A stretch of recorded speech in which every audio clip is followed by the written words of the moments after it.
Hi, everybody. It is Mortgage Wise with Mike Wise, and today we are going to talk about all things escrow at this point in time. So escrow is not in every state, but it is in California, and that's where we're based out of, and so that's where we do a lot of our transactions.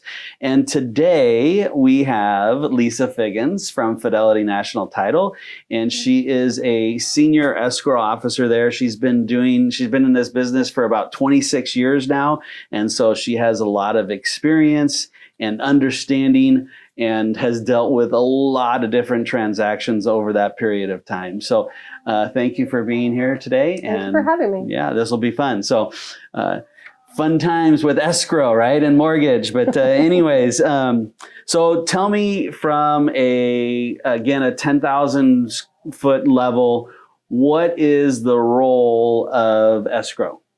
So we act as a third neutral party to the buyers and the sellers. So we're a third neutral party between them. We take a contract in that's been drafted between the parties, mutually agreed to, and we act in accordance with that agreement moving forward. Who gives you that agreement? The realtors and or attorneys, depending on who's drafted the agreement. Sometimes there are for sale by owners, and in that case, the parties may go to the World Wide Web to pull those documents, and those are acceptable as well. Okay. So I've heard, again, you're a neutral third party to all of these different individuals, right? And so somebody unilaterally can't tell you what to do on a transaction. That is correct. Yeah, everything that comes into us must be agreed to beforehand. The only exception to that is cancellation. Okay. So by buyers and sellers, you have to agree to the terms, and then that's when you act on those terms. Correct. So if you come into an agreement with one price, you're not going to close with another price unless all parties agree. Okay. And that documentation comes from generally who's telling, is it the realtors that are telling you what to do on those transactions? Like Most what the terms? Most often, yeah. They're the ones to communicate with us as to any changes, any updates, anything that we need. Okay, and then you act on those and make those changes and get everybody to sign those items. So, correct.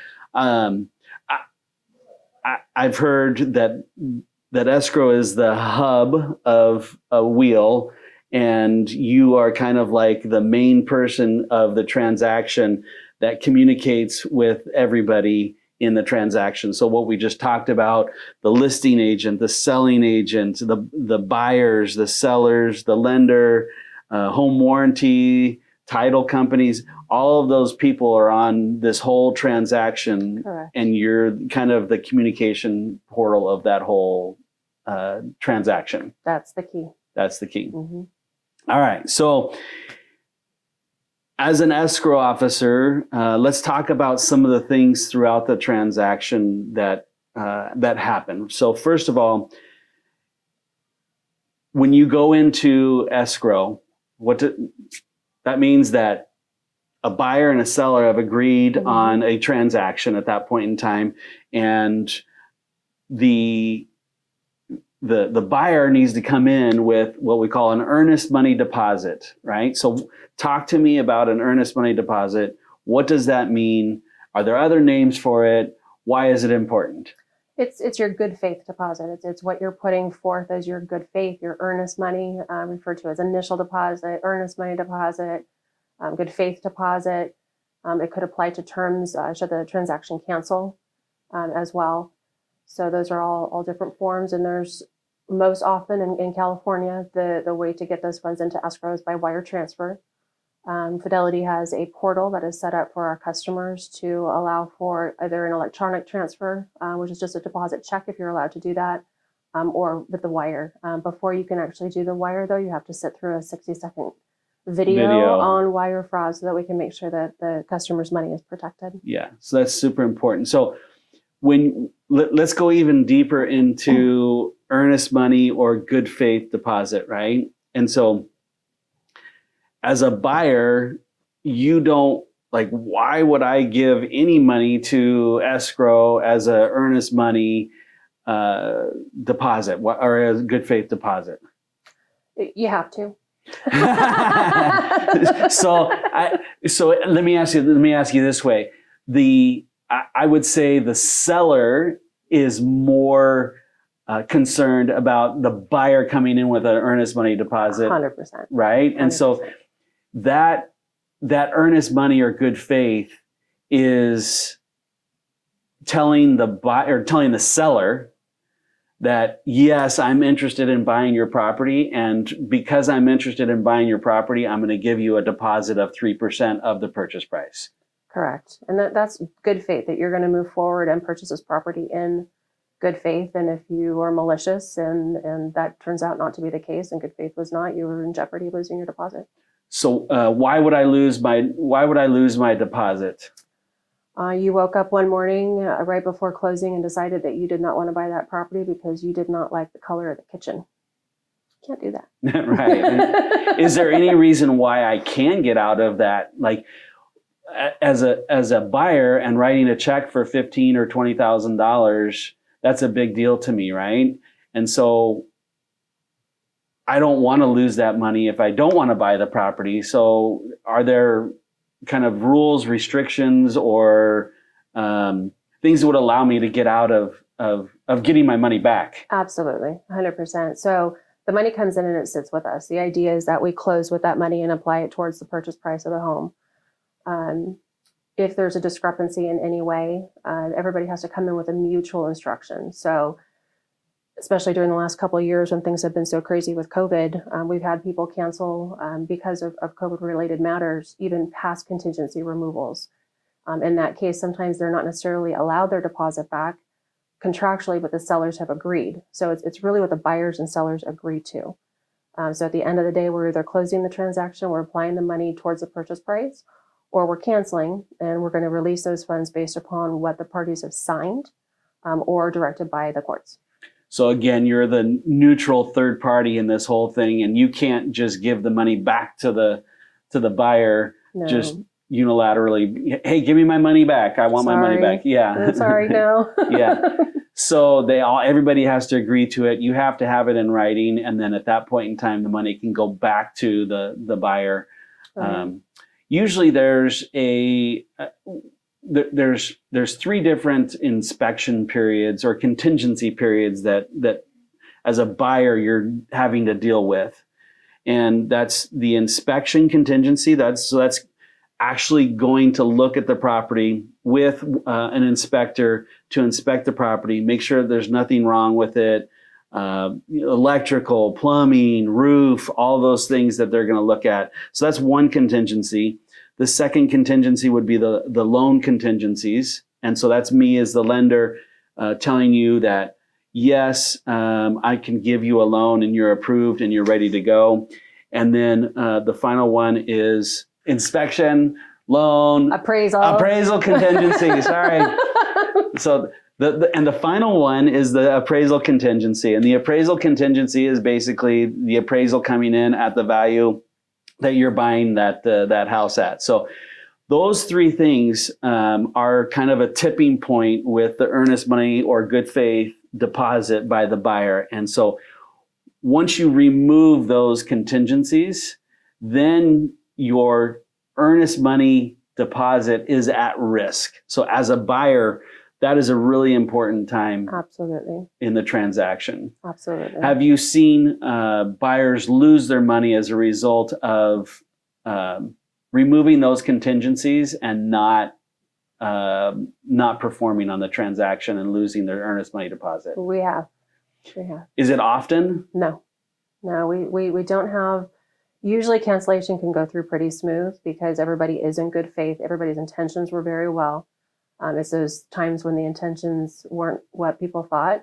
Either the seller didn't disclose properly, or the buyer's circumstances changed, or there was just malicious behavior behind the scenes. Yeah.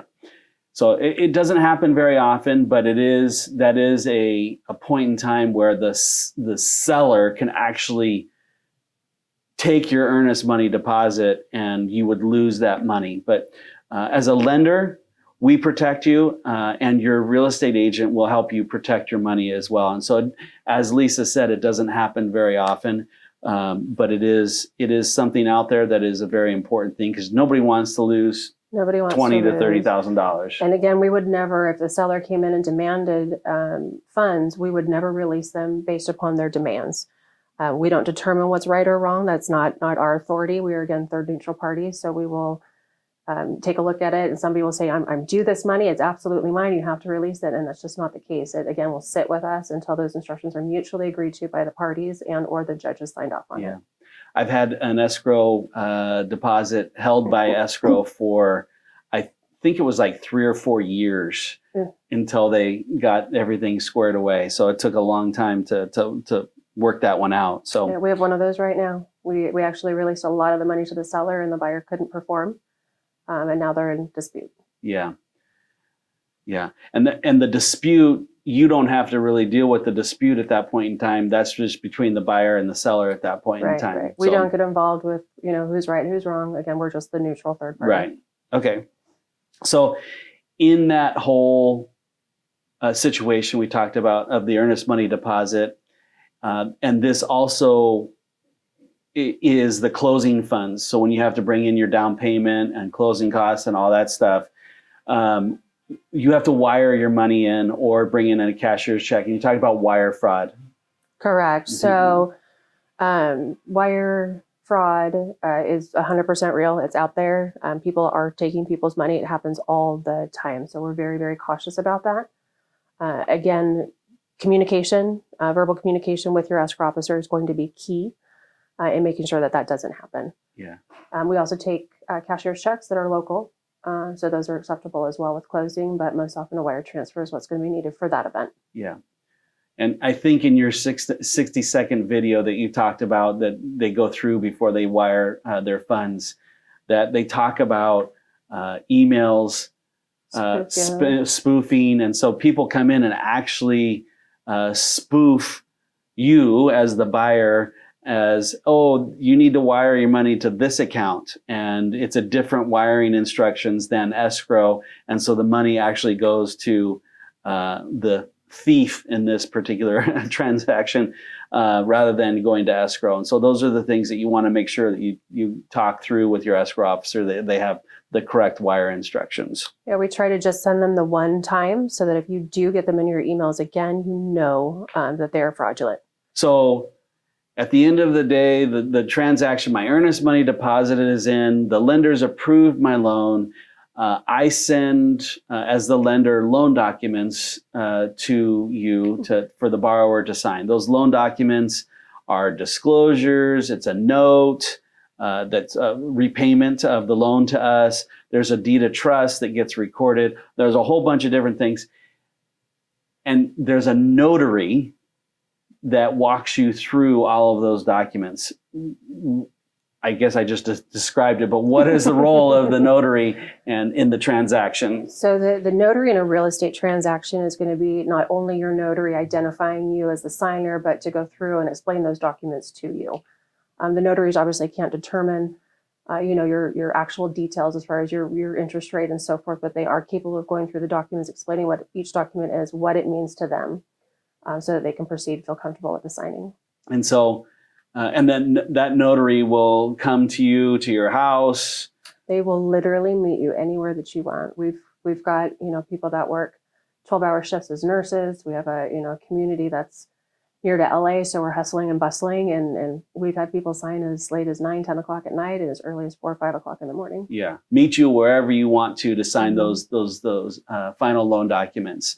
And those final loan documents are super important because especially, well, from the lender's perspective, the note, but the deed of trust.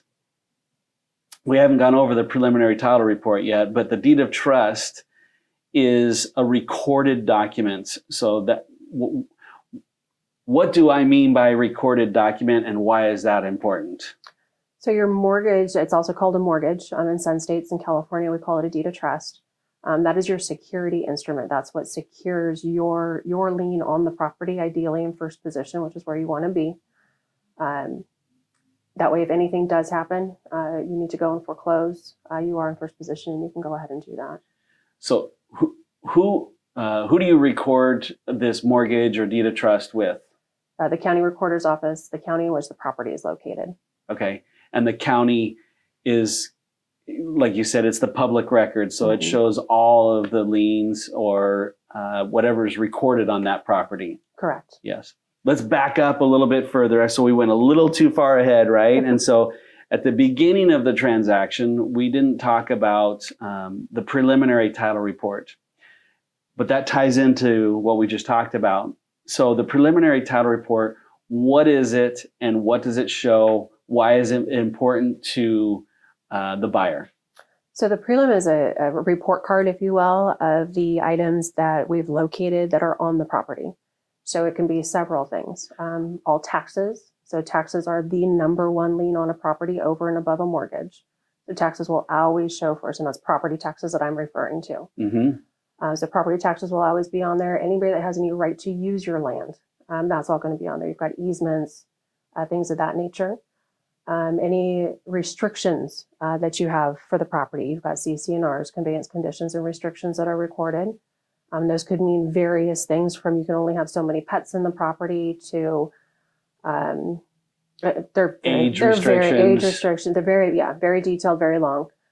So you want to review those, especially if you're in a homeowners association where they've got certain requirements as well. And then you get to your mortgages, your deeds of trust in California. Those are very customary. Obviously, most people put a mortgage on a property when they purchase it. And then any liens. So you could have a lien that attached to the property because you got into a fight with your neighbor. You could have judgments against your name that aren't necessarily filed on the property, but they're filed on your name and you own that property. So they're going to attach. We're going to see it. Somebody, if you default on a credit card and they file a lien, it's going to show. Anything of that nature. Basically, going back to your initial statement on this, it's a report card on the property, right? Correct. And so at the end of the day, your job is to make sure that all of those items are cleared, either cleared or understood by the buyer on the transaction. Exactly. Every transaction is going to be different. But for the most cases, all your easements, CC&Rs, everything's going to remain on there. Any matters that are contained on there are going to remain on there. So you want to make sure that you understand what those are. Most of the time it's very simple, but sometimes it's not. Lisa, with 26, 27 years of experience, when she gets a transaction, she's going to order this preliminary title report from the title insurance company. And it's going to have that report card.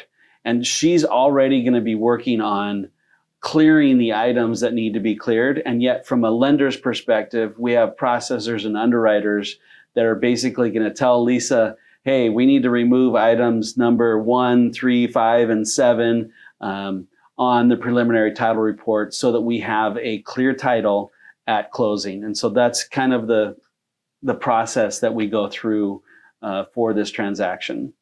And so because of that, there is title insurance for the lender and title insurance for the buyer and sellers. So there's several different types of policies. The most common that you're going to find is going to be an owner's policy, which does insure the new homeowner for the lifetime that they own that property. And then there's a lender policy, and the lender policy is good for the lifetime that you have that loan. If you go to refinance, a new policy will need to be issued at that time. But those policies last forever. They're not recurring. As a buyer, why would I care about the title insurance policy lasting for lifetime? It's not something you have to pay for annually. It's not something you have to budget for. And you could find problems, down the road. You could have a fence in the backyard that's been there for 30 years, and maybe it's not on your property line.